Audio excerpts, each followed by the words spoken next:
انسان جب خدا کی خدائی کا قائل ہو جاتا ہے تو پھر لاکھ مصائب و الم آئیں وہ اپنے محبوب کی محبت میں گرفتار ہو کر سبھی مصائب کو نہایت ہی خوش اسلوبی سے جھیل جاتا ہے، کیونکہ ان کا تعلق بالراست خدا سے ہوتا ہے۔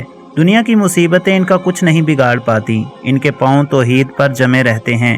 صحابہ کرام کی تاریخ سے لے کر آج تک لاکھوں واقعات بکھرے پڑے ہیں کہ ان کو دنیا کے ستم نے ان کے پاؤں میں ذرا بھی لغزش پیدا نہ ہونے دی اور وہ اپنی توحید پر ڈٹے رہے۔ عشق رسول صلی اللہ علیہ وآلہ وسلم اور عشق خدا سے سرشار ایک نو مسلم دوشیزہ کی روح فرسا داستان، جو بھوپال شہر کے پنڈت اور متمول گھرانے سے تعلق رکھنے والی گیتا شرما، بدلا ہوا نام اس کی ہے۔ راکم نے جب ان سے سوال کیا کہ آپ کس طرح ایمان لائی اور کن کن مصائب سے دوچار ہوئیں، تو انہوں نے جو انکشاف کیا وہ دل کو خون کے آنسو رلانے کے لیے کافی ہے۔ ملاحظہ فرمائیں، میرا نام گیتا شرما ہے، میں ایک پنڈت گھرانے سے تعلق رکھتی ہوں، میں نے BBA اور MBA کیا ہے۔ میرے خاندان کے لوگ بہت ہی اچھے تھے، پاپا کا بزنس تھا، وہ شراب کے ٹھیکہ چلاتے تھے اور میں کوٹک مہندرا لائف انشورنس میں بطور ڈرائیور کام کرتی تھی۔ ہمارے آفس میں کچھ دوست تھے جو مسلم گھرانے سے تعلق رکھتے تھے، ہم لوگ پارٹی ڈسکو وغیرہ انجوائے کیا کرتے تھے، کیونکہ شہروں میں لڑکی اور لڑکے ایسے ہی رہتے ہیں، اور میں ایک بہت بڑے بزنس مین کی بیٹی تھی، تو ہمارے یہاں یہ بات معیوب بھی نہیں تھی۔ 2013 کی بات ہے جب اس سال ماہ رمضان آیا، اور مجھے اس سے پہلے پتہ نہیں تھا کہ رمضان کیا ہوتا ہے۔ میں نے رمضان المبارک میں ایک پارٹی رکھی اور اپنے دوستوں کو بھی بلایا، جس میں سمرین، عائشہ اور ذوالفقار، عمران، شعیب، یہ تمام مسلمان دوست نہیں آئے، اور میں نے دیکھا کہ تمام لڑکیاں برقعے میں آنے لگی اور لڑکے ٹوپی لگانے لگے، تو میں نے کہا کہ تم لوگ پاگل ہو گئے ہو کیا؟ تو انہوں نے بتایا کہ یہ ہمارے اللہ کا سب سے پاک مہینہ ہے، اس میں ہم ہر وہ کام سے دوری اختیار کرتے ہیں جو اللہ تعالیٰ نے کرنے کو منع فرمایا ہے۔ اب مجھے غصہ آ گیا اور کہا تم کچھ کھاؤ گے بھی نہیں اس مہینے میں ہمارے ساتھ، تو میں کیا کھاؤں گی اکیلے، میں بھی روزہ رکھوں گی۔ میں نے بھی تیسرے روزے سے روزہ رکھنا شروع کر دیا، اور اس وقت یہاں برسات ہو رہی تھی، ہم لوگ سب ساتھ میں روزہ رکھتے تھے۔ صبح مجھے فون کر کے میرے مسلم دوست اٹھا دیتے، سحری کراتے، شام کو افطاری، ہم کبھی ان کے گھر میں یا کبھی ہوٹل میں افطاری کرتے، میں اللہ اور اس کے نبی کی باتوں کو سنتی رہتی، میں گاڑی بھی چلا رہی ہوتی، کان میں ایئر فون لگا کر اسلامی بیانات سے اپنے دل کو منور کرتی رہتی۔ اسی وقت سے اللہ نے مجھے چن لیا۔ میرے گھر والوں کو شک ہونے لگا کہ میں شلوار سوٹ اور نقاب باندھنے لگی ہوں۔ میرے فون کی رنگ ٹون بھی اللہ کے نام کی نظم ہو گئی تھی۔ ایک دن میری بہن اور بہنوئی آئے، مجھے لے کر مندر گئے، میں نے صاف منع کر دیا اندر جانے سے اور پوجا کرنے سے۔ وہ گھر آ کر بہت ڈانٹنے لگے اور گھر میں ہنگامہ برپا ہو گیا۔ امی ابو کہنے لگے کہ یہ کوئی مسلمان لڑکے سے پیار تو نہیں کر بیٹھی۔ میں اپنے گھر کی مصیبت بنتی جا رہی تھی، سب لوگ پریشان رہتے، مسلمانوں کی غلط چیزوں کو دکھاتے، مسلمانوں سے متنفر کرنے کے لیے آتنکوادیوں کی کلپ بتاتے، پتہ نہیں اور کیا کیا مجھے دکھاتے تاکہ میں اسلام سے متنفر ہو جاؤں، لیکن میرے دل میں تو خدا کی محبت رچ بس گئی تھی۔ ایک دن مجھے قرآن پاک دیکھنے کی دل میں خواہش پیدا ہوئی، میں پاس کی ایک مسجد میں گئی جہاں میں نے کلام پاک مانگا اور اسے بائیں طرف سے دیکھنے لگی۔ انہوں نے کہا کہ یہ کیا کر رہی ہو، یہ طریقہ صحیح نہیں ہے۔ اس وقت میں نے اس دکاندار سے اپنے دل کی بات سچ سچ بتا دی۔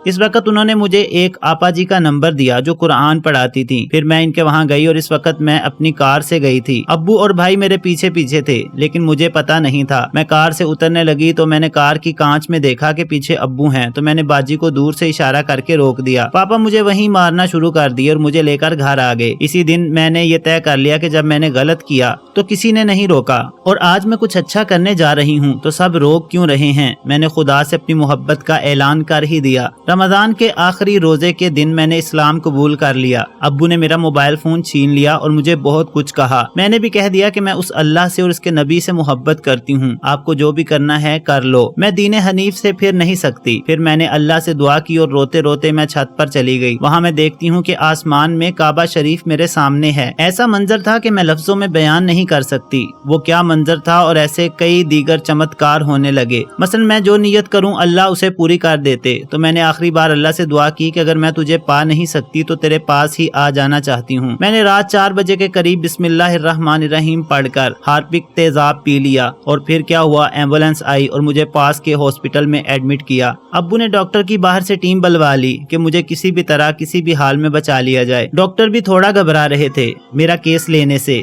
میرے گلے سے پیٹ تک پورا اندر سے جل گیا. میری آنت کی ایک پائپ خراب ہو گئی. 19 دن تک ICU میں رہی اور پھر باہر آئی. میں خدا کی قدرت سے بچ گئی تھی اور اس وقت بھی میں اپنے منہ سے صرف اللہ اللہ کہتی رہی اور ابو مجھے سمجھاتے رہے. انہوں نے کئی تانترک کو لے کر آئے اور گھر میں پوجا کروائی. میں ہاسپٹل میں ICU سے نکل کر پرائیویٹ روم میں آ گئی تھی. وہاں سے میں اپنے لیپ ٹاپ میں نیٹ سے سرچ کرتی رہی. پھر مجھے میرے فیس بک دوست نے کھتولی کے عبد القدیر بھائی کا نمبر دیا. میں نے ان سے رابطہ کیا اور ان سے کہا کہ مجھے آنا ہے. پھر میں نے کہا کہ میں یہاں سے 3 دن میں ڈسچارج ہو جاؤں گی. انہوں نے میرے لیے AC ٹکٹ بک کروایا. میں اپنے گھر میں بہت برا محسوس کرتی تھی. مجھے گھٹن سی محسوس ہوتی تھی. پھر میں گھر سے مکمل طور پر ناتا توڑنے کا فیصلہ کر لیا اور وہاں سے بھاگ گئی اور میں نے بھوپال سے AC کوچ میں بیٹھ گئی اور میں حضرت نظام الدین پہنچ گئی. وہاں مجھے شاہ نواز اور قدیر بھائی لینے آئے. وہ مجھے لے کر مظفر نگر کے پاس کھتولی گاؤں لے گئے. وہاں آ کر میں نے ان کے گھر والوں کو اپنے ساتھ پیش آنے والے واقعات بتائے اور بہت جلد اسلام سیکھنے لگی.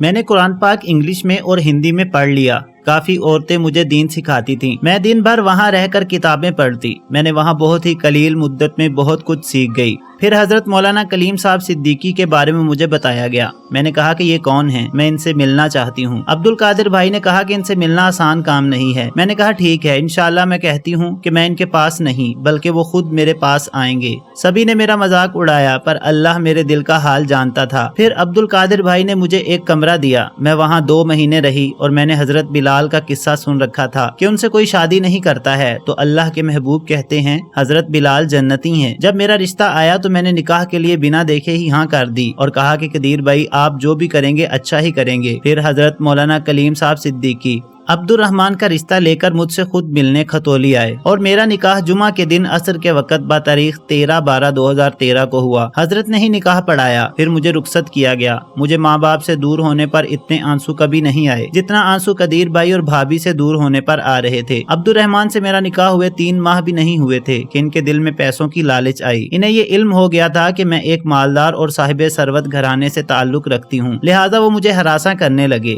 اور میں انہیں لے کر اپنے آبائی وطن بھوپال آ گئی. وہاں میرے ابو نے مجھے قبول کر لیا اور انہوں نے کہا جہاں تو خوش ہے ہم بھی وہاں خوش ہیں. میں نے دین کی دعوت اپنے گھر کے افراد کو دینی شروع کر دی لیکن انہوں نے اسلام قبول نہیں کیا، لیکن مجھ سے محبت کرتے تھے. لہٰذا میرے ابو نے کہا کہ وہ مجھے 1 لاکھ روپے اور کچھ زیورات اور گھر بسانے کے لیے پیسہ دیں گے. ہم بھوپال میں ہی تھے کہ عبد الرحمن نے میرے پاپا کے فون سے اپنے کسی دوست سے بات کی اور ابو کے فون پر کال ریکارڈ ہو گئی جس میں ان کا دوست پوچھتا ہے کہ بھائی کیا کیا ملا؟ تو عبد الرحمن نے کہا کہ بھائی ابھی تو ایک سونے کی چین اور 10,000 روپے ہی ملے ہیں، واپسی کے وقت پر باقی روپیہ اور سامان بھی دیں گے. پاپا نے یہ ریکارڈنگ سن لی اور ہمیں ابو نے کچھ نہیں دیا. ہم